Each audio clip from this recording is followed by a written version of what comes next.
This is Ronald, Thomas, and Carl.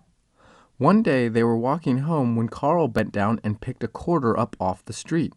He flipped it once, tails. Then twice, tails.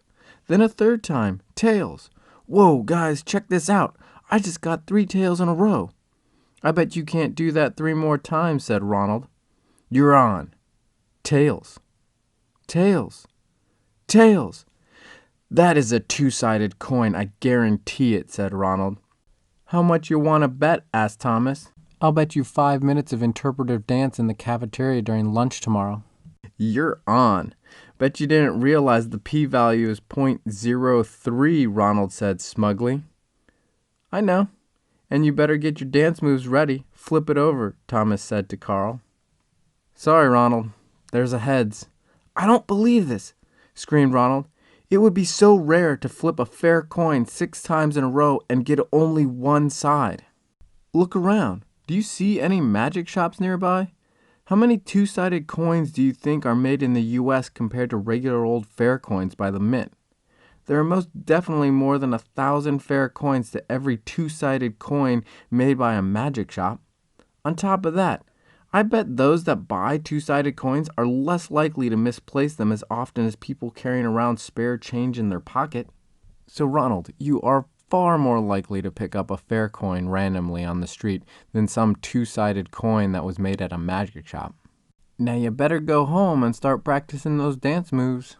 Okay, I admit this story is a little weird, but when I first learned p-values, it also was with coins. And I walked away with the ability to calculate them just fine, but I really didn't understand them.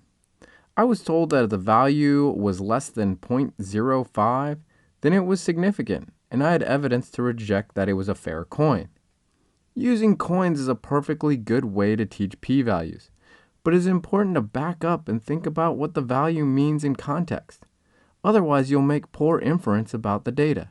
I simplified the story of Ronald, Thomas, and Carl to the extreme case of there only being 2-sided coins and fair coins, in the hopes of showing why a 0.05 is really an arbitrary number that needs contextualization. For less extreme examples where one side of the coin might be weighted greater than the other, which will show, let's say, 70% more heads than tails, I still would need context to make some inferences about what I'm actually testing.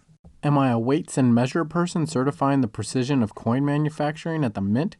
Or am I trying to suss out if somebody is making unfair coins and dropping them around town?